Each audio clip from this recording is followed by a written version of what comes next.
Une demande de prière du gouvernement vu comme un aveu d'impuissance. Un ministre qui renonce à terminer des travaux d'un chantier pour cause de génie. Jamais l'irrationnel n'a suscité autant de débats dans notre pays. Il n'en fallait donc pas plus pour que la question de la laïcité de l'État refasse surface. Mais la laïcité peut-elle faire disparaître les croyances? Peut-on justement s'appuyer sur des croyances pour décider de la destinée de l'État? C'est le débat de controverse ce soir. Et pour en parler, je suis avec sur ce plateau le docteur Yamba Bidima. Vous êtes anthropologue. Avec nous, vous êtes donc à l'université professeur Joseph Kizerbo. Avec nous ce soir, M. Léon Badiara, il est guide raélien.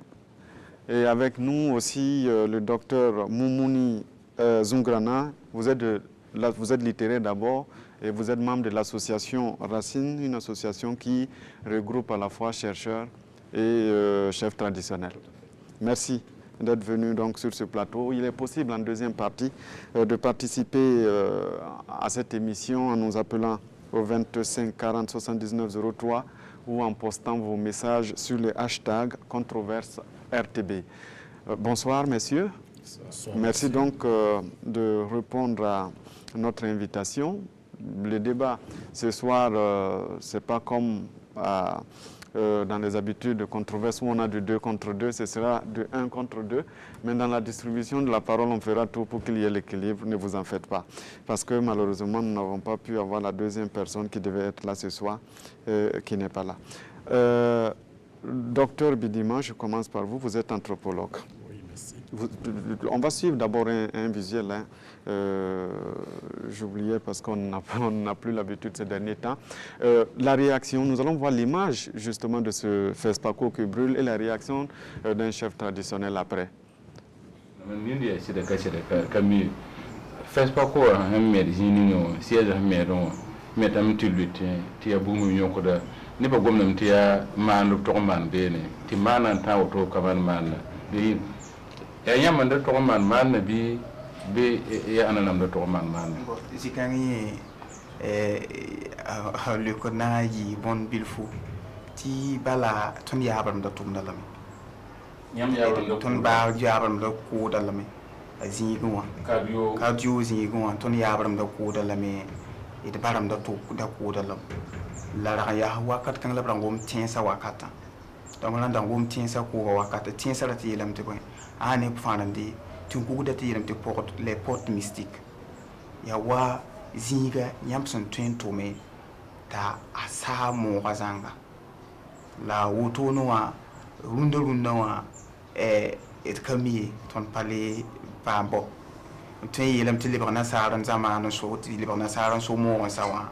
ton me gun ko da men wuso ni yela wuso nyam yam kale ko de ton bo depuis et son waye et kali it kaman bumbi ni ala depuis te wada kaman bumbi la ya so ka konton no te wato mabala ala ino bum fa ta rasul sori ba ya ton tumbe woni la bum fa yinga bam teme wata luk ton de ite tum la ton dara tum ka la yam so itinti ne mala so fa wa tum ko tum tiamo ko la fi konton zikanga ton me hente tum so ninga ti la fi wa bi. Voilà, comme on l'a découvert ensemble, il semblerait que ce site donc, du FESPACO soit situé au niveau des portes mystiques. Le ministre, récemment, ce n'est pas la première fois, à plusieurs reprises, justement, ce chantier a été arrêté par l'incendie. Conclusion, on décide d'abandonner parce que, justement, comme les travaux n'avancent pas, il faut donc renoncer à cela. Est-ce que vous comprenez? Merci d'abord de m'avoir invité à cette émission controverse. Et je signale que l'anthropologie, l'objet de l'anthropologie justement, c'est d'étudier les représentations socio-culturelles au sein d'un groupe et effectivement avoir recours à ces représentations-là qui sont des constructions sociales, qui sont des idées, des manières de penser, d'agir et de faire qui sont propres à une communauté et mobiliser donc ces ressources intellectuelles-là pour rendre compte pour rendre compte du monde qui les entoure, c'est bien le projet même de l'anthropologie. Et donc, nous comprenons tout à fait, à travers le film révèle que ce lieu, effectivement, est un lieu où leurs ancêtres avaient coutume donc, de procéder à des rituels. Et donc, ça peut être suffisant justement pour prendre une décision d'arrêter les travaux? Bon, est-ce que c'est une raison suffisante pour arrêter les travaux? Je dirais que oui et non, hein, parce que il faut dire que nous sommes avant tout burkinabés et que même le ministre qui évoque cette dimension-là s'inscrit dans une rationalité. Hein, il prend une position, il a une vision en tout cas subjective, subjectivée et subjectivante de la réalité sociale. Et en cela, je pense que son comportement est rationnel. Évoquer les génies comme étant un obstacle pour la suite des travaux, c'est s'inscrire dans une vision du monde qui est tout à fait compréhensible parce que dans notre contexte surtout. Dans notre contexte burkinabé, parce que les représentations sociales déterminent donc les comportements sociaux.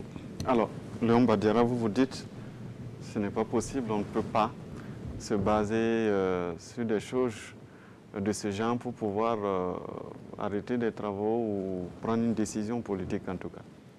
Oui, pour nous, ce n'est pas suffisant pour arrêter des travaux de ce genre, parce que si on devait tenir compte de ça pour arrêter des travaux dans n'importe quel pays du monde, il y a plein de choses qui ne seraient pas faites. Mais c'est contextuel, il a dit. C'est contextuel, c'est normal, puisque moi je trouve même que c'est très normal que le ministre pense qu'il y a des génies qui, à cause de ça, on va arrêter les travaux. Parce que même au plus grand sommet, lorsque les gens font les discours pour finir, on dit que Dieu bénisse le Burkina. Même le voleur pour aller voler, il dit que si Dieu est d'accord, c'est-à-dire le voleur compte sur Dieu. Le propriétaire du matériel compte sur Dieu. À la fin, c'est le voleur qui gagne ou c'est le propriétaire qui gagne. Donc c'est pour dire qu'en réalité, ce Dieu auquel les gens croient, qui n'est que le Papa Noël des adultes, n'est rien du tout. Pour nous, Raéliens, Dieu n'existe pas. Un Dieu omniprésent, omnipotent, omniscient qui a tout créé à partir de rien et qui a créé l'homme à son image, à sa ressemblance, ça n'existe pas. Ni dans la Bible, ni dans le Coran. Par contre, il a été créé par ces mêmes religieux qui sont là pour maîtriser le peuple. C'est ça qui est le problème. C'est-à-dire, comme disait tout de suite l'anthropologue là, nous sommes dans une société où les gens croient en Dieu. Bon, ok, il faut les accompagner dans ce sens pour dire, bon, ce sont les génies qui ont fait ça, ainsi de suite, ainsi de suite. Sinon, quand vous reprenez les Écritures, que ce soit dans le Coran ou la Bible, ou même nos traditions, sur place là ici, on vous parle de gens, ce sont des gens en chair et en os, qui mangent, qui boivent, qui se déplacent, mais qui vivent sur nos planètes, que nous avons appelées extraterrestres parce qu'ils ne sont pas de cette terre, qui sont quelque part. Vous prenez dans la Bible, on parle de Yahvé. Bon, on ne va pas rentrer dans le développement des croyances. Non. Ce qu'on veut ce soir, c'est de savoir, est-ce qu'on peut, c'est compréhensible comme il vient de le développer, que dans notre contexte, on décide par exemple d'arrêter des travaux ou bien qu'on prenne une décision politique motivée par justement des représentations qui sont de notre contexte. C'est ce que je veux dire. Nous sommes en 2018, où actuellement nous sommes en train de parler ici, et les gens sont en train de suivre au Japon, au Canada, grâce à la science. Donc, grâce à la science, et je dis ici même que le chef traditionnel a donné la solution. Il a dit que c'est leur porte d'entrée et autres là, et que si les autorités étaient venues les voir, ils allaient travailler, qu'on allait faire du travail. Il a donné déjà la solution. Donc il suffit d'aller voir ces chefs traditionnels, dire de faire ce qu'ils doivent faire pour qu'on puisse faire le travail. Ça a été déjà fait. C'est ce qu'il a dit, mais est-ce qu'ils l'ont fait? Là, il ne sait pas. Puisque le chef traditionnel, c'est après que ça ait brûlé, je sais pas, la troisième fois, que le chef a été interviewé. Et il dit que les autorités peuvent venir les voir et ils vont faire ce qu'il y a à faire et on pourra faire le travail. Et ça va passer, ça brûle une fois, deux fois qu'on s'arrête. Quand on prenait le clonage, on fait 250 tentatives. L'ampoule simple, on a fait plus de 3000 tentatives avant de pouvoir faire l'ampoule. On continue de mobiliser les moyens de l'État. Bien sûr, il faut mobiliser les moyens de l'État pour construire la chose et puis voir les traditionnels comme ils l'ont dit. On laisse consommer. Pas laisser consommer. Parce que si les gens même vont sur le site, une entreprise qui va sur le site en ayant dans sa tête que ça va pas marcher parce qu'il y a des génies là-bas qui vont brûler, ça ne va jamais marcher. Parce que quand vous faites déjà un travail en ayant peur, vous allez commettre beaucoup d'erreurs. Alors que si vous confiez par exemple cette entreprise à des gens qui ne croient en rien du tout, qui ne croient même pas à ça du tout, ils vont vous exécuter le travail là proprement et il n'y aura rien. Mais quand on va finir de construire, et que par exemple un jour il y aura une projection de cinéma, et qu'il y aura par exemple une bousculade, qu'il y aura 2 morts, on va dire voilà, ce sont des génies qui sont en train d'enlever encore quelqu'un. Alors qu'on a vu par exemple à la Mecque, il y a eu, il y a 2 ans de cela, il y a eu bousculade, beaucoup de gens sont morts, alors qu'on ne parle pas de génie là-bas. Donc c'est pour vous dire que quand les gens ont dans leur tête qu'il y a un génie qui crée les problèmes, c'est eux-mêmes qui vont créer ce génie dans leur tête, tu vas les créer tous les problèmes, alors qu'il n'en est rien. Clairement, il n'en est rien. Ce sont des gens qui créent des génies. Vous pensez que c'est aussi possible? C'est la représentation des hommes dans leur tête qui fait justement qu'ils sont perturbés par ce qu'ils appellent les génies là? Je pense que ce qui définit l'homme, c'est ses convictions, sa croyance et sa culture. Et je voudrais rentrer par cette porte-là et pour partager la poire en deux. Et pour moi, le MIS vit dans une société qui a ses croyances, qui a sa tradition, sa mentalité et sa psychologie. Et si le MIS, qui est un homme public, veut entreprendre une activité, en ne tenant pas compte de cette dimension, je pense que l'activité n'aura pas de portée. Et comme vous le savez tous, et quand vous parcourez le Burkina Faso, et dans nos villages et dans nos régions, vous allez constater qu'il y a beaucoup de bâtiments administratifs qui sont construits mais qui n'ont jamais été occupés. Quand vous prenez le domaine de l'enseignement primaire, par exemple, il y a beaucoup de logements qui ont été comptés à coups de millions, mais personne ne les habite parce que tout simplement les gens supposent que ces bâtiments-là sont hantés. Je vais taire certaines régions où il y a eu un CHR qui a été construit à coups de millions. À un certain temps, les gens ne voulaient pas fréquenter parce qu'ils trouvaient que le taux de décès était très élevé. C'est vrai, c'est un CHR de référence et naturellement, pour nous, cartésiens, on s'est dit que bon, quand on transfère quelqu'un là, la personne a une situation critique et le taux de décès peut être élevé. Mais il a fallu que les autorités sur place contactent les chefs de terre qui ont fait des rites pour tranquilliser moralement et psychologiquement les gens et ils ont commencé à fréquenter. Je peux ajouter un autre exemple. Dans un CSPS, on a tenté de faire un four crématoire pour gérer la question de l'hygiène en incinérant les placentas. Mais les femmes ont déserté. Parce que tout simplement, dans la conception traditionnelle, le placenta représente le jumeau de l'enfant. Et pour l'enterrer, il y a des rites qu'il faut faire. Et brûler ce placenta-là, c'est compromettre même la vie de l'enfant ou même son avenir. Et les femmes ont déserté. Quand on a compris, bon, qu'est-ce qu'il fallait faire? Il fallait réparer.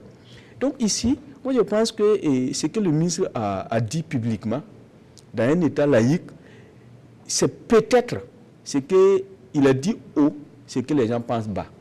Mais là où je partage la poire en deux, c'est qu'il n'est pas allé au bout de la logique. Vous êtes là pour surtout ne pas partager la poire en deux, oui, mais développer, expliquer aux gens pourquoi c'est compréhensible. Puisque je veux rester cartésien, je veux rester...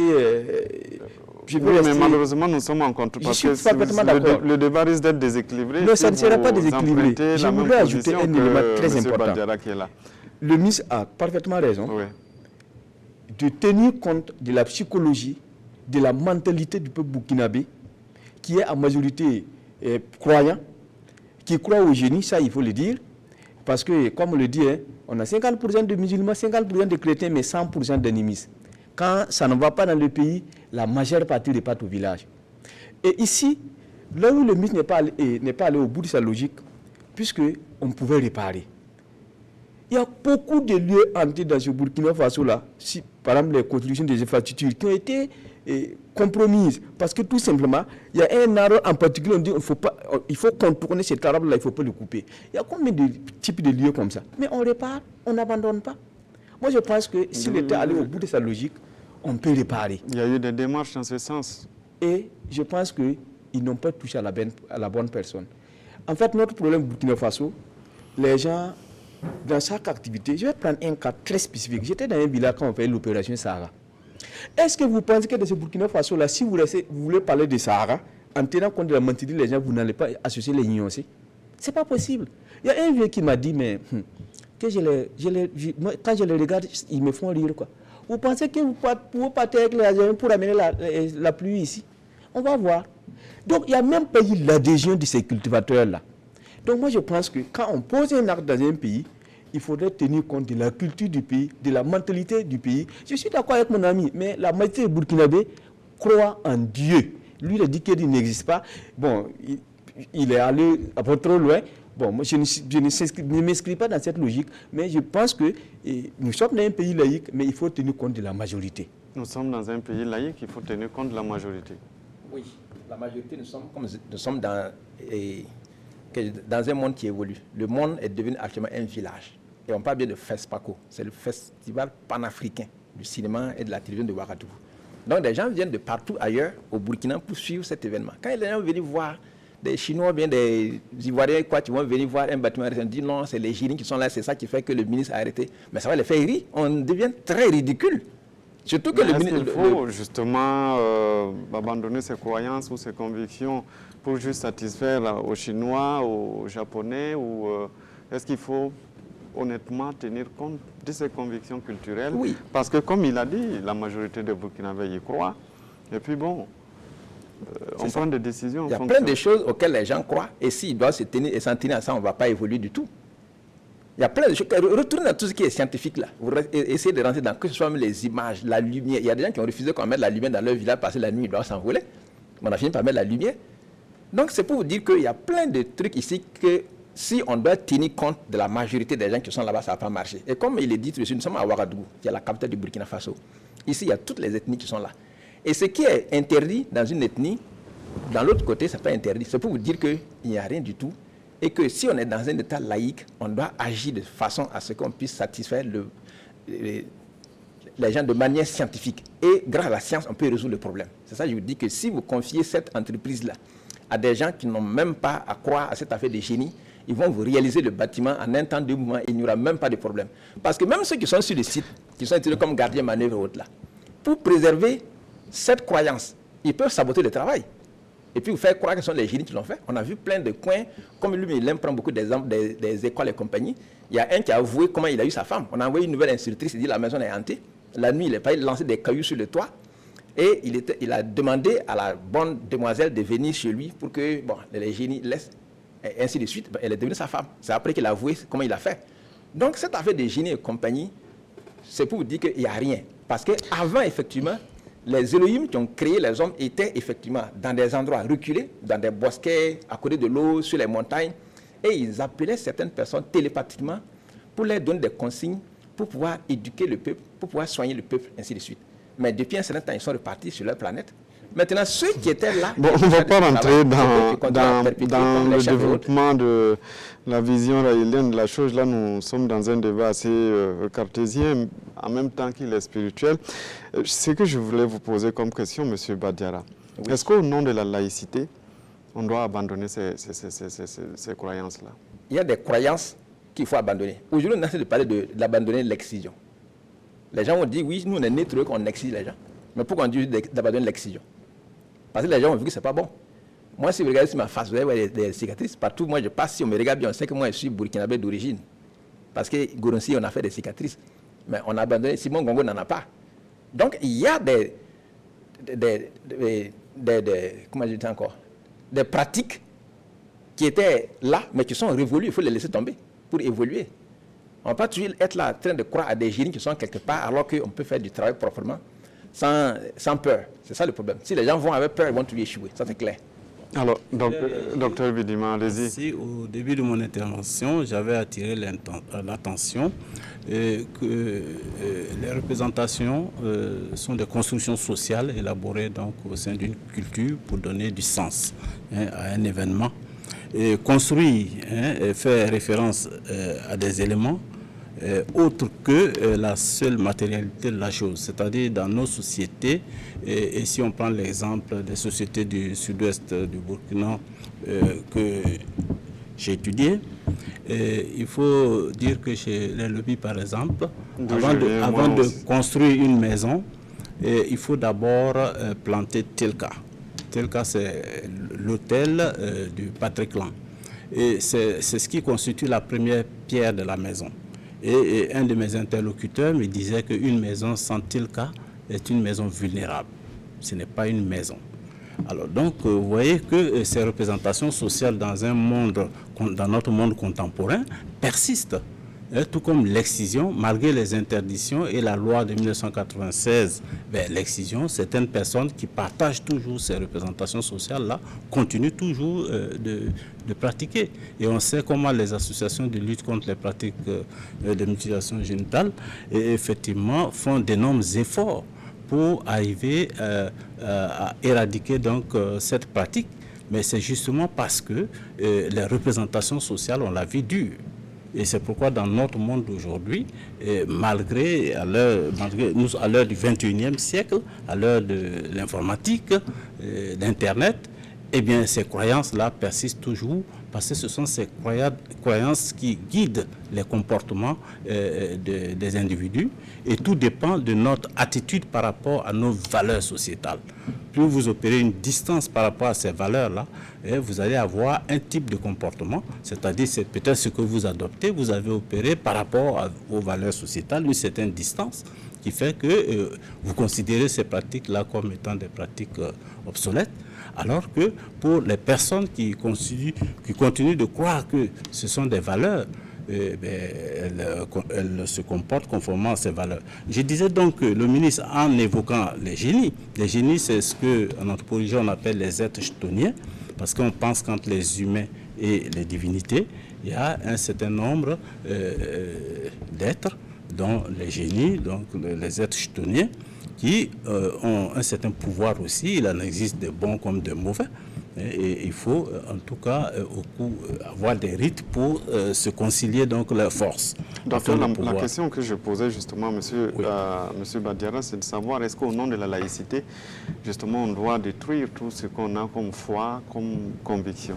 Mais justement, la laïcité ne dit pas qu'il faille avoir une société sécularisée. La laïcité peut s'accorder très bien avec les croyances parce que les croyances là appartiennent à notre vision du monde.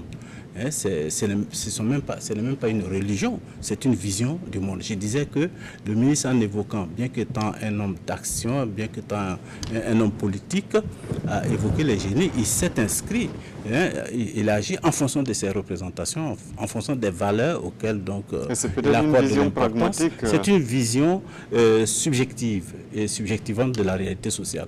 Et la réaction du ministre pose un problème très important pour dire qu'il n'y a pas une seule rationalité et qu'il y a également aussi la rationalité, il n'y a pas que la rationalité occidentale, objective, et celle qui se situe dans une vision objective et objectivante de la réalité sociale, qui vous amène à dire, tout au début de l'intervention, j'ai entendu parler donc d'irrationnel, un monde irrationnel. Il n'y a pas d'irrationalité, c'est plutôt un autre type de rationalité, c'est-à-dire croire en des génies et penser que l'action des génies peut avoir sur le cours des événements de notre vie.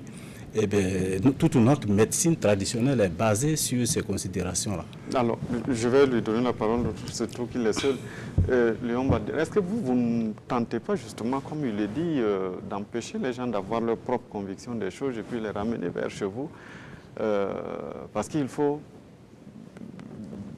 une autre vision du monde, comme il est dit. Ce qu'il dit, c'est bien. Le docteur Bidima. Mais ce qui est bon, c'est de savoir qu'on ne change pas les hommes, mais on change des générations. Ce que les gens ont comme conviction à un temps donné, au fur et à mesure que le temps passe, ça finit. Quand il parlait de l'or, de Gawa, la zone de Gawa, il faut un plan qu'on avait de construire une maison. Le lobby ne touchait pas à l'or. Aujourd'hui, vous avez des lobbies qui sont là, qui sont en train de creuser l'or. Tu veux même creuser une montagne au centre-ville à côté d'une école parce qu'il y a de l'or dedans à exploiter, alors qu'ils ne touchaient pas à l'or. Donc, ça a changé. Quand on prenait les totems, avant quand nous étions petits, les gens ont des nérés et autres, là on prend un truc, on va poser à côté avec des balais croisés pour dire si tu prends, tu vas avoir mal à la main, ainsi de suite. Aujourd'hui, les jeunes, ils quittent l'école, ils prennent la jeter et puis ils enlèvent, ils n'ont rien, il n'y a pas de panarie. Donc c'est pour vous dire qu'on ne change pas le peuple en tant que tel, on ne peut pas changer les humains, mais on change des générations. La jeune qui va arriver là, va finir avec toutes ces vieilles croyances qui ont fait que l'Afrique même a été dominée par les autres.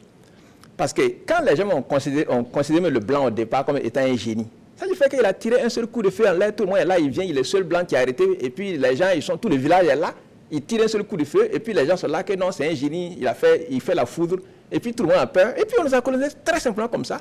Pendant 400 ans, on nous a ramassé par de l'autre côté. Donc c'est pour vous dire qu'il faut que le monde la change, il faut qu'on éduque nos enfants, que nous d'abord on se cultive, pour savoir qu'il est vrai que nos traditions sont là, il y a des belles choses là. Par la fraternité. Quand on partait en Europe, par exemple, nous, on se lève le matin, on se salue, mon frère, mon ami, autre, là, on se tape sur le dos. Ça n'existe pas ailleurs. Ça, ce sont des belles pratiques qui sont chez nous, que l'on doit garder. Mais d'autres pratiques, par exemple, affaire de croyances au génie et autres, qui nous retardent là, je crois qu'il faut laisser ces choses-là tomber et puis aborder les sujets de manière scientifique. Voir avec des experts qui sont là comment est-ce qu'on peut résoudre ce problème sans vraiment tomber dans le mysticisme. Parce que comme vous l'avez dit, ce n'est pas pour tirer les autres chez nous, mais le mouvement raélien est là pour démystifier ces vieilles religions-là et puis conscientiser la science. Parce qu'il y a des gens qui ne sont même pas conscients de ce qu'ils sont en train de faire. Il faut les conscientiser et démystifier les religions. Parce qu'il y a des gens qui sont là qui pensent toujours qu'il faut toujours aller... Bon, vraiment, il faut laisser cette affaire de génie et puis on va aller.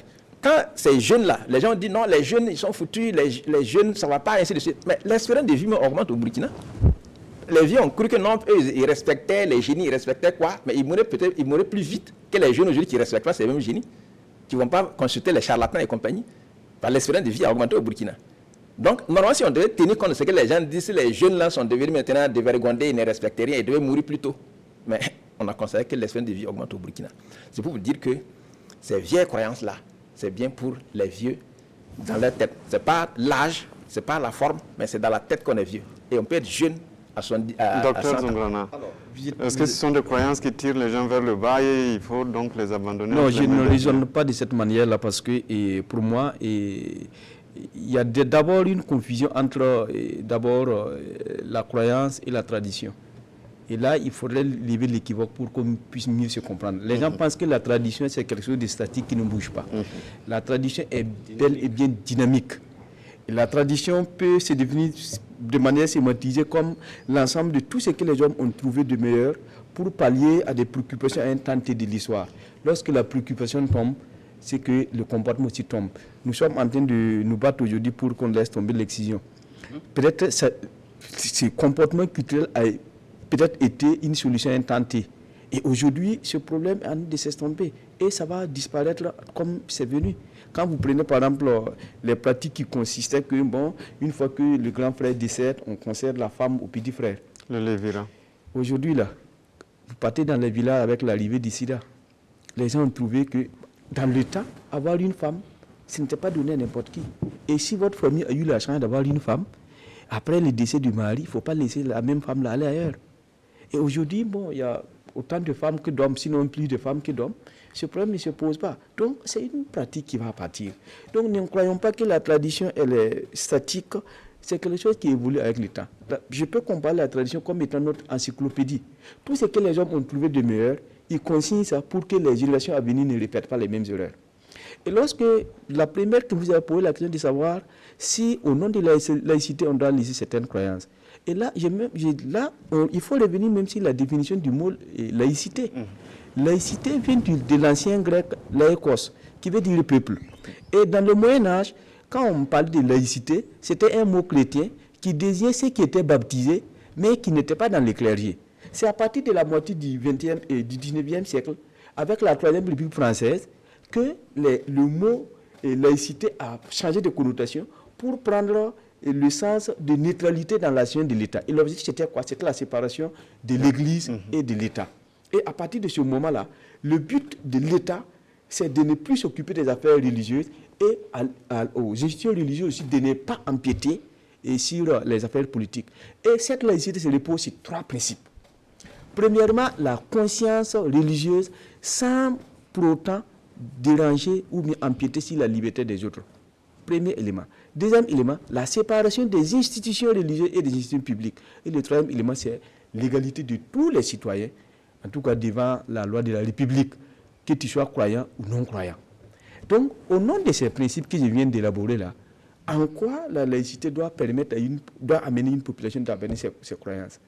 Je ne dis pas, parce que nous sommes dans un cas précis, moi je ne dis pas qu'au nom des génies, on doit abandonner un projet. Mais je dis que le ministre a dit haut ce que les gens pensent bas. Je vais prendre un cas.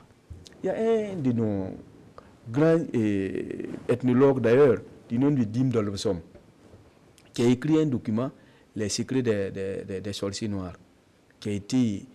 Son histoire est une histoire fabuleuse, malheureusement qui n'est pas suffisamment racontée.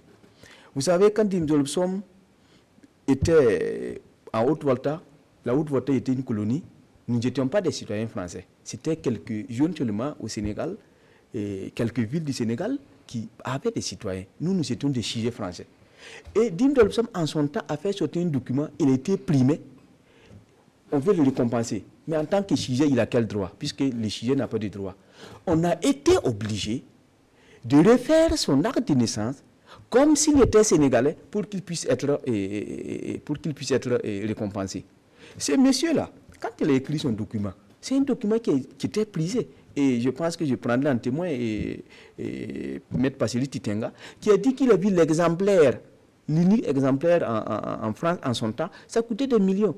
Mais il y a un ministre de la Culture qui avait demandé en son temps de reproduire le document. Il a approché la famille qui a dit, en tout cas, il semble que ce document-là, le secret des sorciers noirs, là, c'est à cause de ce document que le monsieur en est allé. Donc, vous pouvez produire le document comme, en tout cas, vous êtes déjà averti. Mais je ne pense pas que le document ait été produit. Alors, le même Fespaco qui est là, il y a combien de ministres de la culture qui sont succédés? Lui, au moins, il a eu le courage de dire, voilà les raisons pour lesquelles on suspend. C'est tout que les travaux n'ont jamais évolué. Voilà, c'est pourquoi je pense, si j'étais à la place du ministre, il faut tenir compte de la mentalité de la population, mais il y a des voies pour réparer. D'accord. Voilà. Donc, Léon Badiara, Oui. il nous lance donc, on va saisir la balle au bon pour amorcer donc le deuxième sujet, qui est la requête du gouvernement adressée aux communautés religieuses d'élever des prières en faveur de la paix au Burkina. Et là aussi, vous dites que ce n'est pas le rôle de l'État. Oui, parce que, comme le ministre l'a dit tout de suite là, les religions ont leur rôle à jouer et l'État a son rôle à jouer. Et nous parlons de mettre les génies au pouvoir, c'est-à-dire c'est l'intelligence. Des gens qui sont capables de résoudre les problèmes. Et comme on a dit, il y a plein de conseillers qui sont là et qui peuvent essayer de voir réellement comment est-ce qu'on peut résoudre le problème. Il y a des compétences avérées qui peuvent résoudre les problèmes là scientifiquement. Puisque le problème se pose actuellement ici, là, c'est quoi? C'est un problème, on dit le Burkina est dans une guerre asymétrique avec les attaques par-ci, par-là, gauche-droite, et ainsi de suite. Mais comme quelqu'un l'a dit tout de suite là, dans les journaux, mais qui arme ces mêmes gens-là? C'est ça le problème. Vous savez qu'aujourd'hui, il y a des gens qui fabriquent, pendant que nous sommes en train de parler, les usines d'armement sont en train de tourner. On n'a jamais vu quelqu'un qui a fait une publicité de Kalachnikov ou de AK-47 pour dire que bon voilà, mon fusil tire plus vite que l'autre, ainsi de suite. Mais quand ces gens fabriquent les armes, il faut que ça fonctionne. Et ces gens ne peuvent que passer par des gens qui sont assez inconscients pour effectivement de temps en temps tirer en l'air avec quelques sous qu'on leur donne sans tenir compte de l'état de santé, le développement de leur peuple, pour amener les gouvernants effectivement à acheter ces armes. Parce qu'il faut que ça fonctionne. Vous pouvez aller acheter une voiture parce qu'on a fait la publicité, mais les armes, si vous n'êtes pas contraint, vous n'allez pas acheter des armes, alors qu'il y a des gens qui produisent des armes qui doivent les vendre. Et même ces gens qui produisent ces armes, ça veut dire que si vous rentrez dans le fond, vous allez trouver que ce sont ces mêmes gens qui subventionnent, ces mêmes gens qui font quoi? C'est eux qui financent encore ces armes. Vous voulez dire quoi exactement? Donc c'est pour dire que quand les gens sont lancés, ils disent de prier le peuple, que les gens fassent des prières, non. Moi, je dis qu'il faut faire de la sensibilisation. On avait commencé quelque chose il y a 2 ans qui était très important en demandant à la communauté islamique et autres là de sensibiliser dans les mosquées là les jeunes et autres là pour qu'ils ne rentrent pas dans cette histoire de djihadisme. Ça, c'est une très bonne chose. On peut sensibiliser les jeunes partout, les former, les sensibiliser, même trouver des films, parce que vous êtes des communicateurs, trouver comment on peut communiquer pour amener des jeunes à savoir qu'effectivement, en rentrant dans ce domaine-là, tu ralentis fortement ton pays. Quand on va dire à des gens que non, on ne s'occupe pas du Sahel, donc il faut faire comme ça pour que, ainsi de suite. Non, parce que si on doit faire de goudron, de Kongoussi à Djibo, de Djibo à Arbida pour continuer à Dori, et que vous tirez des coups de feu en l'air, votre goudron ne va jamais arriver, parce qu'on va prendre tout l'argent pour acheter des armes, pour enrichir ceux qui sont en train de fabriquer les armes. Et vous allez être toujours au même stade dans 50 ans.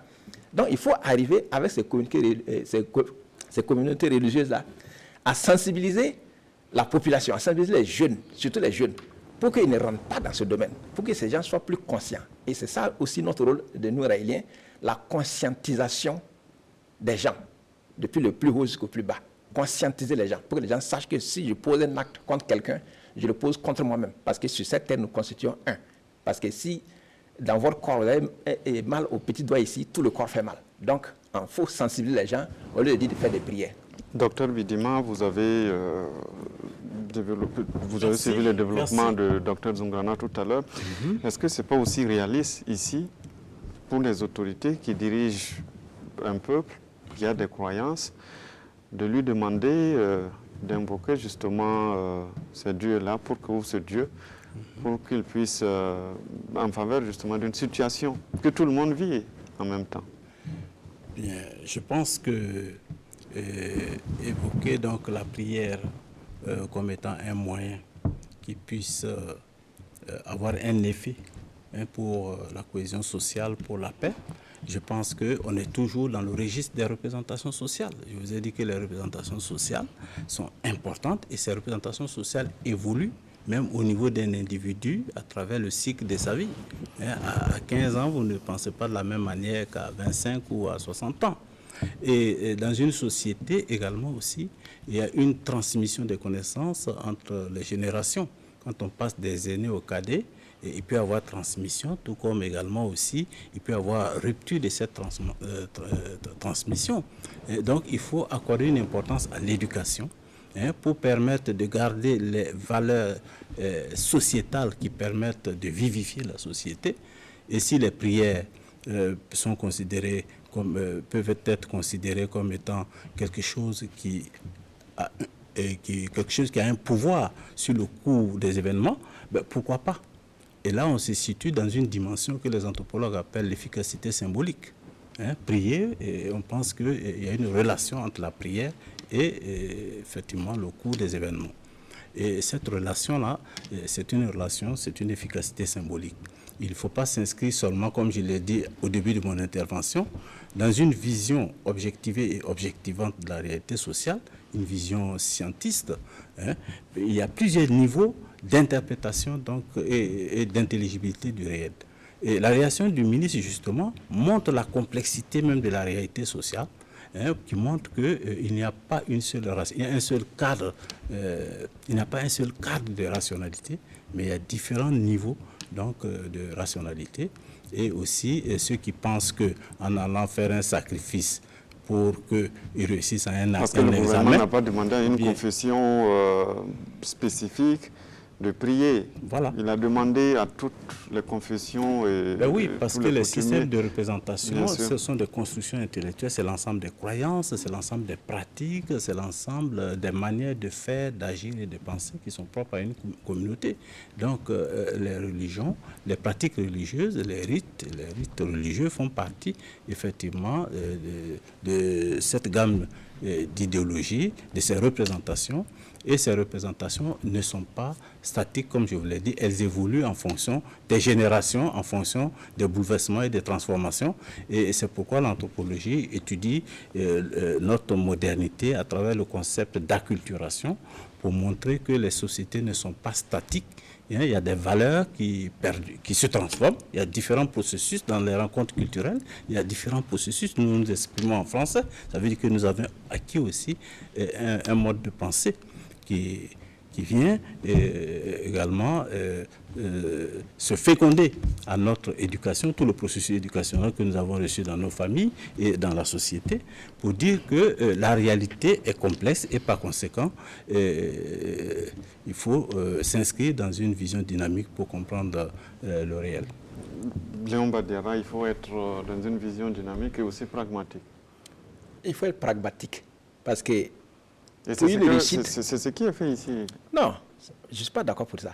Parce que si vous voulez réussir là, ce n'est pas la prière. On dit qu'il y a 10% d'inspiration et 90% de transpiration pour réussir. Imaginez ce que nous prenons un exemple terre à terre. Par exemple, les étalons doivent aller jouer contre une autre équipe quelque part. On dit, bon voilà, on va les rassembler dans une église, après on va aller dans la mosquée, après on va aller chez un Walkman, et puis on fait tout ce qu'on veut. On va aboutir à rien. Il y a eu à plusieurs endroits des témoignages de miracles qui se produisent. Ouais. Miracles, par exemple, je ne sais pas comment les gens ont fait des miracles, mais ce qui est sûr, si vous basez sur ça, vous allez tuer les derniers. Alors que si vous recrutez un entraîneur, que vous payez bien, qui fait un entraînement, et que effectivement vous mettez les moyens pour que les gens effectivement puissent effectivement s'entraîner proprement, ils vont toujours réussir. C'est la même chose qu'un élève. Vous devez aller composer. Vous n'avez jamais vu des meilleurs qui échouent? Exactement. C'est ça qui fait que le meilleur va échouer, parce que si ce meilleur-là, effectivement, après avoir étudié toute l'année, qui est le premier de la classe, au lieu de laisser l'enfant aller composer le lendemain, on prend ses cahiers, ses bics, ses cartables pour amener à l'église pour bénir ça, pour dire non, Dieu va l'aider. Donc c'est la prière qui fait que le meilleur peut échouer. Puisqu'il s'est dit qu'il peut échouer, il compte maintenant sur Dieu au lieu de compter sur ses propres forces, alors que le petit, il avait ses capacités. Il est premier de sa classe, il maîtrise.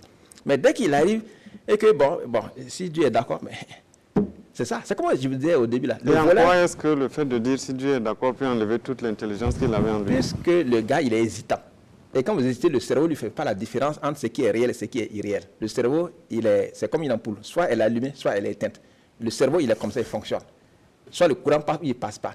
Et si vous êtes compétent et que vous voulez faire votre travail avec conviction, vous allez réussir.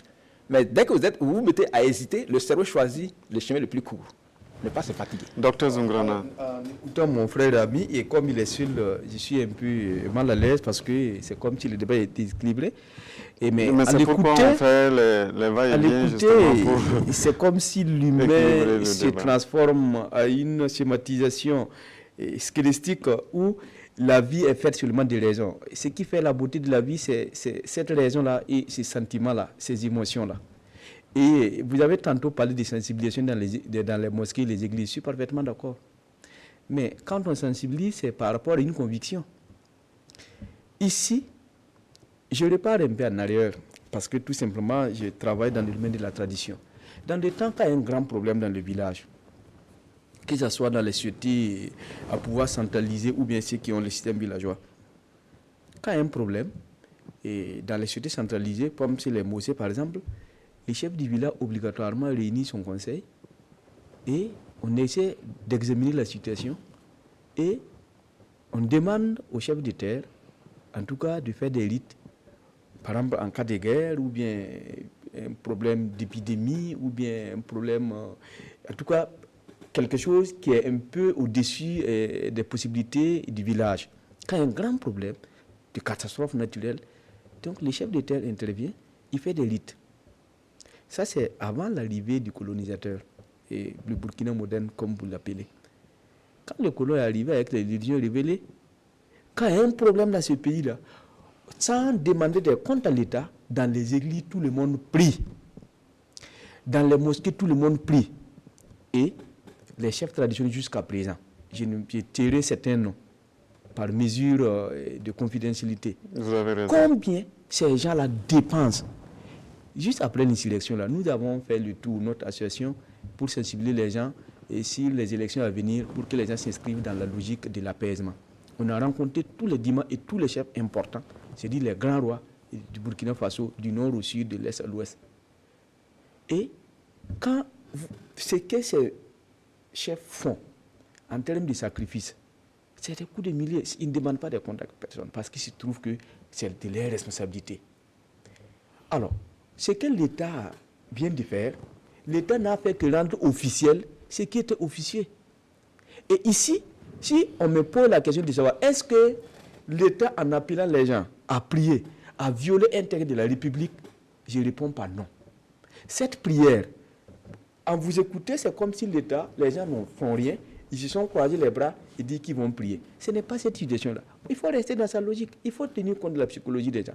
Si cette prière-là, ça peut tranquilliser ceux qui sont au front. Si cette prière-là peut faciliter la sensibilisation des jeunes, moi je ne vois pas en quoi c'est un problème. Ça allait être un grand problème au nom de la laïcité si l'État avait choisi une religion en particulier pour dire à cette religion de prier. L'État n'a même pas organisé les prières. D'où la liberté et la séparation des pouvoirs entre les religions et l'État. L'État n'a pas organisé. L'État a dit, vous citoyens, j'ai compris votre mentalité. Nous sommes dans une situation critique. Allons-y, ceux qui croient n'ont qu'à prier. Les musulmans ont prié, on ne les a pas forcés. Les catholiques ont prié, on ne les a pas forcés. Les traditionnels ont fait leurs rites, on ne les a pas forcés. Ceux qui sont athées, entre griffes, ceux qui ne croient en rien, on ne les a pas forcés aussi. Donc moi je pense qu'on a respecté les droits des uns et des autres.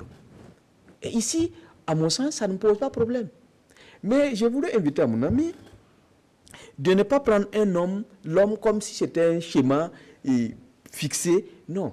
Et d'ailleurs, quand nous nous référons à l'Occident, tantôt vous avez dit qu'en Europe, nous, il y a la fraternité. Non, attendez là. Il faut que les gens se ressaisissent. Hein. Il y a la fraternité en Europe. Ce que nous avons comme tradition là, ils ont cette tradition-là. Quand on a nommé le président des États-Unis, pourquoi avant d'aller prendre, après juste la confirmation là, il y a une route qui doit suivre obligatoirement? C'est leur croyance. Tous ceux qui sont revenus de la Mecque récemment, quand ils partent là, qu'est-ce qu'ils font? Ils ne ramassent pas des cailloux, ils font le tour de la Kaaba, ils jettent. Ce n'est pas une tradition. Donc non, bon, en Afrique, surtout en Afrique noire et particulièrement au Burkina Faso, bon, tout ce qui vient de chez nous, c'est à la poubelle. Moi, je pense qu'il faut savoir raison garder, parce que ce qui fait la qualité de l'homme, c'est la pertinence de sa culture. Et on ne peut pas se développer en dehors de sa culture. C'est la pertinence de sa culture, Léon Badara. Ce qu'il dit, il dit par exemple que les gens priaient depuis longtemps, ils font des sacrifices, ils font tout pour qu'il y ait la paix. Mais chez nous, Raéliens, nous faisons aussi des méditations pour la paix. Mais ce que nous sommes de dire, le sujet que nous sommes d'aborder, c'est qu'un gouvernement, le chef de l'État ou le Premier ministre qui se met dans ça, c'est ça qui est le problème. Puisque eux, ils doivent développer des initiatives pour protéger le peuple. Mais ils le font déjà. Oui. Il y a des soldats qui sont envoyés sur le terrain. Oui. Après, quand on demande aux spécialistes, qu'est-ce qu'ils disent? Ils disent que même notre armée n'est pas ça, ainsi de suite. Le système qu'on a mis en place n'est pas ça, ainsi de suite. Mais oui, quand il y a un certain moment où les gens ne veulent pas faire ce genre de travail. Qui se mènent sur le terrain, oui. Mais on demande juste aux autres d'accompagner ces actions-là par des prières. Oui, mais comme il est en train de le dire là, si les gens font ce travail-là depuis longtemps, pourquoi alors venir encore leur demander de le faire, alors comme il le dit, c'est un pays dans lequel nous sommes où chacun a ses croyances. Donc il laisse ces gens continuer à faire leurs prières et qu'eux continuent de l'autre côté aussi à organiser l'armée, à organiser le peuple. Puisque comme on l'a dit là, c'est une guerre asymétrique et que chacun a son mot à dire là-dedans. Je l'ai bien dit, les gens vont sensibiliser les jeunes pour qu'ils ne tombent pas dans le piège de ces vendeurs d'armes. Et que de l'autre côté aussi, les gens s'organisent. Pardon, on avait un temps à faire des Korwego, de Dozo et compagnie, pour que ces gens soient encore plus vigilants. Et puis, chaque fois, voir effectivement s'il y a quelque chose de suspect pour qu'on puisse signaler à ces forces de l'ordre et de sécurité là, pour qu'on puisse intervenir et arrêter rapidement les choses. Mais ça, c'est leur rôle. En quoi, vous allez développer tout cela, je voulais préciser par une question, en quoi est-ce que l'appel à la prière peut justement empêcher la bonne marche de ces opérations sur le terrain? Ça décourage même ceux qui sont au front. Parce que moi, je suis militaire, je suis au front, je suis là en train de défendre la patrie, et puis après on dit il faut prier pour moi. Alors que peut-être moi, je ne crois même pas. Donc, je suis découragé. Parce que si ce n'est que Dieu qui doit venir me sauver, alors par exemple, moi, je ne crois pas à Dieu. La prière peut vous décourager. Si moi, je suis raélien, militaire, je suis... Bon, c'est rare qu'un raélien soit militaire de toute façon. Donc... Il faut qu'il nous dise pourquoi. Pourquoi? Parce que... Vous ne voulez pas défendre la République. Quand on parle de défendre la rue, c'est quoi? C'est-à-dire, le raélien, pour nous, c'est la paix. On n'a pas besoin d'être militaire pour aller... Il ne faut même pas créer la bagarre. C'est ça le problème. Nous, notre prophète dit que si on veut te gifler, il faut fuir. Il ne faut même pas attendre qu'on te gifle. Et donc, les Burkinabés devaient déménager du Burkina. Ce n'est pas déménager du Burkina. Ça veut dire que si les gens suivaient, comme je le dis tout de suite là, l'intelligence au pouvoir, si les gens avaient cette façon de réfléchir, d'anticiper les choses, ils n'allaient pas avoir tout ça. Donc, vous-même, vous êtes des génies. Voilà. Donc, mais bien sûr, puisque comme c'est ça que je voulais vous expliquer au départ, parce que ces génies dont les gens parlent là, ils ne sont autres que des êtres. Revenons à notre débat, voilà. C'était juste pour vous donc c'est pour vous dire qu'effectivement, quand les gens, vous êtes sur un TFI, on dit que bon, vous êtes dans un véhicule avec un chauffeur qui roule à 100 à l'heure, puis après il laisse les mains du volant, puis il dit oh vraiment, que Dieu nous sauve. Vous savez que c'est la catastrophe. Oui, mais là, on ne laisse pas le volant, on dit juste de prier pour accompagner le chauffeur. Oui, mais quand vous dites maintenant de compter sur Dieu de prier, ça veut dire que vous allez laisser le volant. C'est toujours mieux, même si vous voyez que c'est bizarre, continuez toujours à lutter, les gens pensent que ça va aller. Pendant que vous-même vous croyez en Dieu et que peut-être ceux que vous conduisez croient en Dieu. Tout le monde ne croit pas en Dieu dans le véhiculisme. Nous sommes dans un véhicule burkinabé où tout le monde ne croit pas en Dieu. Je précise qu'on peut recevoir des appels à partir de ce moment, mais je donne la parole au docteur Bidima qui lève la main depuis un bout de temps. Oui, je voudrais rassurer notre collègue aérien que de la complexité de la réalité sociale, il ne s'agit pas d'adopter une posture contre une autre, mais de voir que dans le contexte de l'acculturation, il y a différents processus qui ont cours. Hein, la rencontre culturelle, il y a eu le fait colonial, il y a eu différents événements jusqu'à nos jours.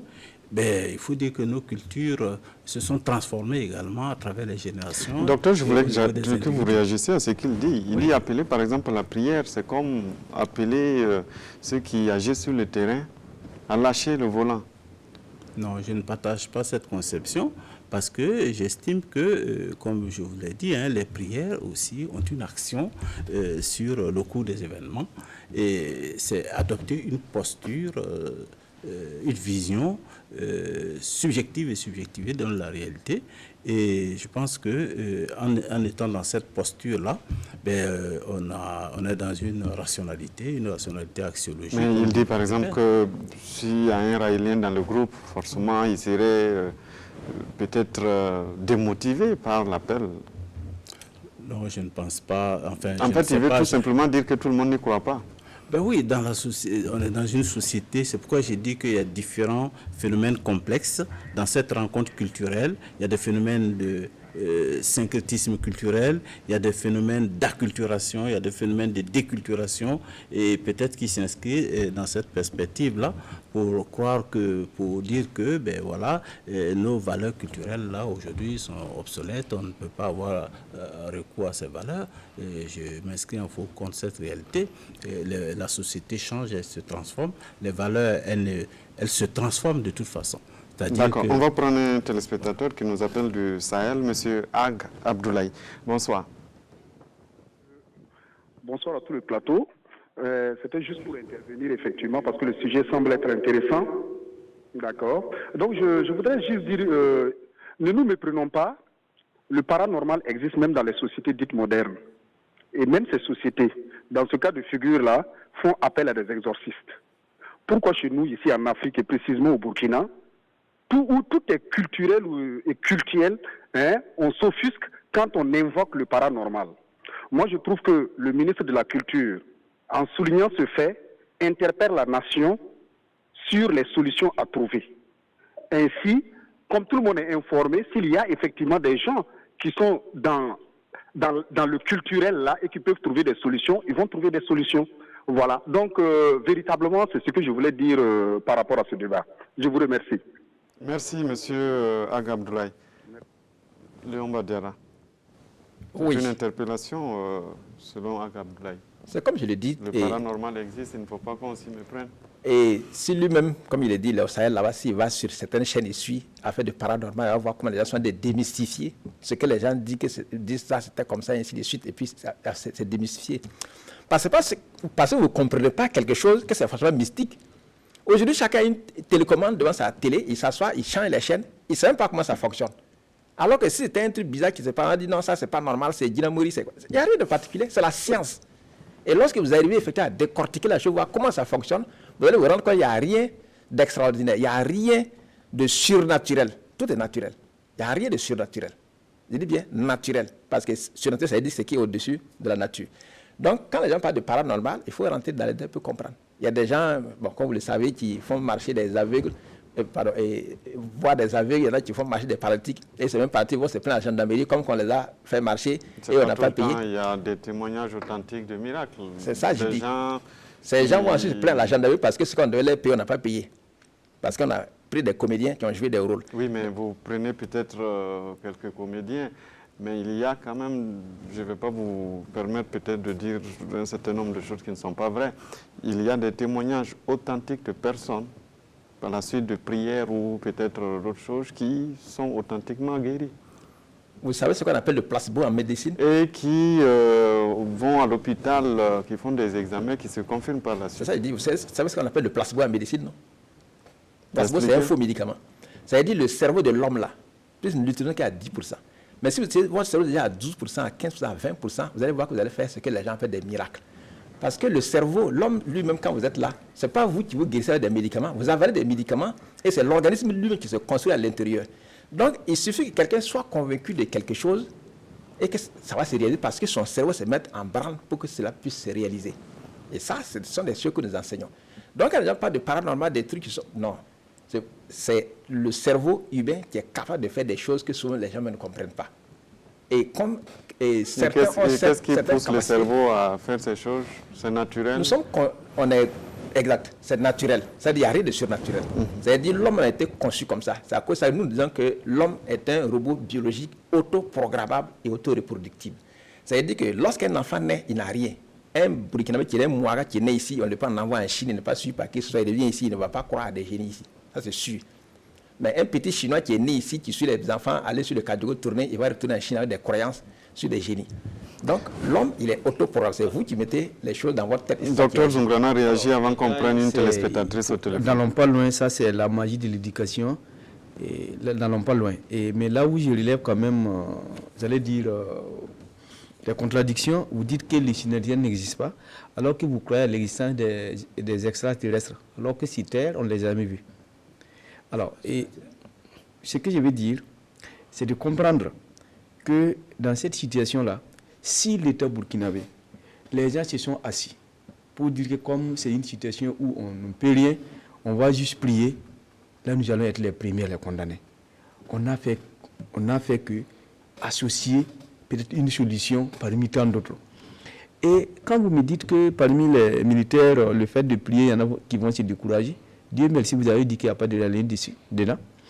Si vous partez dans les camps militaires, vous allez constater qu'il y a des églises, il y a des chapelles et il y a des mosquées. Et ces mosquées-là, c'est les mêmes militaires qui sont au front qui y prient. Et nous sommes dans une situation où il y a beaucoup de familles qui sont éplorées. Nous sommes dans une situation où il y a des gens qui sont totalement perdus parce qu'ils ont perdu des êtres qui, en tout cas, étaient les piliers de la famille. Je pense, à mon humble avis, que si on peut faire des prières pour tranquilliser ces personnes-là, pour que ces gens-là puissent, en tout cas, trouver un peu de paix, arrêtons de polémiquer sur des choses vraiment, à mon sens, qui n'en même pas sa raison d'être. Je suis d'accord que l'État doit ouvrir les yeux. Je suis d'accord qu'on doit mettre les moyens pour les militaires. Je suis d'accord qu'on doit sensibiliser les gens pour qu'ils puissent effectivement dénoncer tout mouvement suspect. Mais le fait d'associer la prière, ça ne fait rien. D'accord. On prend Mme Traoré qui nous appelle de Bobo. Bonsoir. Bonsoir. On vous écoute. Bon, merci pour controverse, félicitations et beaucoup de courage. Merci beaucoup. Bon, moi, je disais concernant l'habitation de FESPACO là. Est-ce qu'il y a eu une étude de sol? Donc moi, je pense qu'il faut des experts, des gens qui vont réfléchir, étudier pour pouvoir voir dans quelle mesure ils peuvent construire pour que le bâtiment n'ait pas de problème. Et si c'est problème d'incendie, je m'aligne sur l'idée de M. Padjara. Il faut voir avec tous ceux qui travaillent là-bas, est-ce que ce n'est pas quelqu'un qui est en train de saboter? Parce que j'ai parlé d'un exemple. Une jeune enseignante qu'on a envoyée en brousse, on lui a donné une maison, elle a habité et la nuit elle entendait des voix. Donc elle a quitté la maison, elle a libéré la maison et on a mis un enseignant. Lui, comme c'est un garçon, il a eu plus de courage, il a cassé le mur et il s'est retrouvé que en pétrissant la botte là pour construire, il y avait un transitor qui était dedans dans la botte et c'est quand la radio émettait, donc elle entendait des voix sans comprendre ce qui se disait. Donc vous voyez, tout est vraiment scientifique. Moi je pense que le gouvernement doit prévoir tout, avoir des experts qui vont faire des analyses pour voir comment est-ce qu'on peut réussir. Au lieu de chercher à toucher la base pour chercher des initiatives, moi je pense qu'il faut trouver des experts, des scientifiques qui vont trouver la solution. C'est ce que j'avais à dire. Merci et beaucoup de courage. Docteur Vidima. Merci à cette dame qui montre qu'effectivement, il faut mener des actions multiformes en raison de la complexité même du fait, de la réalité sociale. Il faut mener des actions multiformes. Il faut laisser donc aux garants de la tradition de faire leurs sacrifices afin de s'accorder avec leurs ancêtres, afin d'établir un équilibre vertical et horizontal avec leur monde et permettre aussi aux scientistes effectivement aux architectes d'aller explorer qu'est-ce qui ne va pas, est-ce qu'il y a des courts-circuits. Je pense qu'il faut utiliser différents niveaux de rationalité. Il ne faut pas, on n'a pas dit d'abandonner l'un au profit de l'autre, mais permettre à ceux qui pensent que leurs comportements sont guidés par leurs croyances, et des croyances en leurs ancêtres, des croyances au génie et même d'autres êtres encore, et qui peuvent apporter une solution, les laisser opérer donc ces sacrifices-là, et également aussi à ceux qui s'inscrivent dans une logique de rationalité technologique ou scientifique, d'aller explorer tous les domaines qui permettent d'apporter une solution. On n'a pas dit que parce qu'on a été socialisé dans un endroit, on peut être burkinabé socialisé au Japon, mais si on s'appelle Ouedraogo, eh bien, on garde toujours son nom. Son nom. Le nom, quand même, est un référent, est un indicateur aussi de notre culture. Et la culture, il faut la prendre dans différentes acceptions.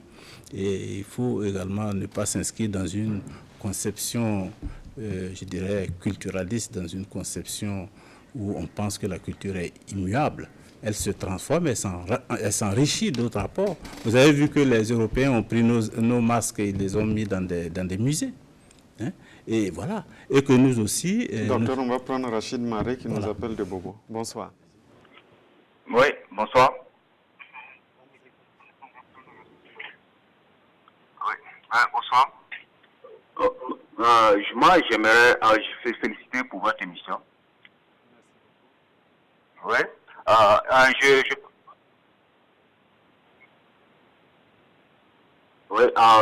Je partage la vie. Je partage la vie du Raélien. Oui, monsieur Maré, on vous écoute, allez-y. Parce que je trouve que être dans les superstitions actuellement. Oui, allez-y rapidement, on n'a pas assez de temps.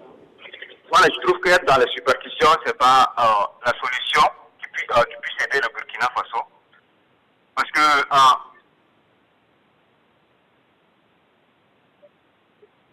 on a du mal à vous suivre, monsieur Maré, mais on comprend que vous parlez. Oui, parce que peut-être que les phénomènes qui sont en train de se passer actuellement, c'est des causes qui ont peut-être des explications comme les phénomènes magnétiques. Il suffit d'envoyer peut-être des experts dans le lieu pour faire des investigations, ou peut-être c'est des sabotages qui sont en train d'être effectués. Merci, monsieur Maré. On a compris suffisamment. Docteur Zungrana, je vais vous appeler à réagir. Lui, il parle de superstition. C'est un mot qu'on rencontre très souvent. Bon, je pense qu'ici, il faudrait que les choses soient bien claires. Et ni lui, ni moi, personne n'a demandé au ministre d'arrêter le travail parce qu'il y a une difficulté. Les difficultés sont faites pour être contournées. Mais en contournant ces difficultés, à mon humble avis, il faut tenir compte de la mentalité, il faut tenir compte de la psychologie, il faut tenir compte de la culture du peuple. Effectivement, on peut forcer, on peut même... Peut-être, comme le ministre n'est pas sur le plateau, pour le défendre un peu, ce n'est pas la première difficulté que le ministre arrête. Ah, voilà. Ce n'est pas aujourd'hui que les travaux ont démarré. Les travaux ont démarré depuis des années et on constate qu'il y a des incendies à répétition. Et c'est à partir de ce moment-là qu'il a été appelé à réagir par des journalistes. Il a dit qu'il estime, et ce que je vais ajouter là, je termine, qu'il estime qu'il faut peut-être arrêter parce qu'ils ont peut-être cherché toutes les solutions possibles, mais ils n'ont pas pu contrôler la situation. Allez-y, docteur. Et là, d'abord, c'est même pas évident que le ministre croit qu'il y a des génies. C'est pas évident. Il dit, en fait, c'est la mentalité de la population qu'il a en train de les faire sortir. Et mon humble avis, on peut amener des experts, oui, on peut le faire, on peut construire, il n'y a pas de problème. Mais si c'est réservé à cette même population qui croit qu'il y a des génies, on n'a pas besoin de faire un bâtiment qui ne va pas servir. C'est pourquoi il faut que ce travail-là soit fait, mais en tenant compte quand même de notre milieu ambiant, qui fait que nous, en tout cas, et quand vous prenez la majorité burkinabé, pour le moment, c'est vrai, peut-être il y aura plus de personnes qui ne croient pas. Mais pour le moment, quand on fait les pourcentages, les églises se remplissent, les mosquées se remplissent partout. Et aujourd'hui, là, on ne peut pas dire que le Burkina n'est pas un pays de croyants. Donc, par conséquent, il faut tenir compte de ces aspects-là. Mais pour que l'ouvrage qu'on va en tout cas livrer, que ça soit accepté par tout le monde et puis trouver l'assentiment de tous. Je leur donne la parole parce que tout ce qu'on a eu de ces deux derniers intervenants vous ont soutenu. Mais je vous redonne la parole quand même parce que lui, il parle peut-être des signes magnétiques qui pourraient, peut-être que ce sont vos frères raéliens certainement. Parce que comme ils sont en train de dire, il y a plein de choses qui peuvent empêcher qu'un chantier n'avance. Parce que oui, comme vous dites là, il y a des forces comme bien sûr, il n'y a pas parlé de sabotage qui peut se faire par les mêmes populations qui sont là, qui disent que c'est notre lieu de culte. Tant qu'on ne vient pas nous supplier, venir faire certains sacrifices, on ne va pas les faire. Mais donnez-les ce qu'il faut. Ça ne coûte rien du tout. Ils vont peut-être vous demander un bovin, bien un mouton, bien un truc, ce genre-là. Il n'y a pas grand-chose par rapport à ce que vous allez donner même à celui qui sera chargé dessus le bâtiment. Et puis vous aurez votre bâtiment. Même si vous n'y croyez pas. C'est-à-dire, moi, si c'est à la place de ce ministre, je n'y crois pas à ces génies. Mais si les populations disent que c'est ça qu'il faut, moi, je les donne. Parce que moi, je sais qu'au moins, les enfants ou bien les femmes auront à manger. Quand on a sacrifié ce bovin-là, même si on a dit c'est 10 bovins, on va donner parce que c'est qu'ils auront à manger. Ça va faire des protéines pour ces gens, pour cette population pendant un temps donné. Donc, il faut le faire pour qu'on puisse avancer. Il termine. Bien. Et maintenant, je reviens un peu sur ce que mon ami disait tout de suite là, qu'on parle d'extraterrestres parce qu'ils ne sont pas ici, donc ils sont surnaturels. Non. Parce que quand on ne veut pas de l'univers là, ce n'est pas ce que vous connaissez ici à Ouagadougou, ou bien le globe terrestre, ou bien les planètes qui entourent le système solaire. C'est très vaste. L'univers est très vaste. Et les Elohim ne sont que des humains comme nous en chair à os qui sont dans notre environnement, dans notre univers. Vous aviez développé ça. Donc, oui, la nature, c'est très grave. Vous aviez développé la nature ça, est très grave. Donc, quand ils disent là que les églises se remplissent et compagnie, quand vous prenez par exemple ces mêmes églises qui se remplissent, les mosquées qui se remplissent, merci, monsieur Badiara. Léon Badiara, je vous arrête. Nous sommes arrivés au terme de cette émission. Merci au docteur Nyamba Bidima d'être venu sur ce plateau. Merci à vous, Léon Badiara, d'être venu sur ce plateau. Et merci au docteur Zungrana d'être venu donc débattre avec nous. Je précise que nous devions avoir un quatrième invité que nous n'avons pas pu avoir ce soir. Mais on espère que dans les va-et-vient de cette distribution de parole, on a permis à Léon Badiara, que l'on sait beaucoup l'occasion, de pouvoir donc équilibrer à travers ces interventions. Merci à toute l'équipe technique, à tous mes collègues qui m'ont aidé à préparer cette émission, à Gambila Casimir Sanfo qui nous a aidé avec l'extrait que nous avons suivi en début d'émission. Draman Dadian vous retrouve tout à l'heure pour la dernière édition du journal.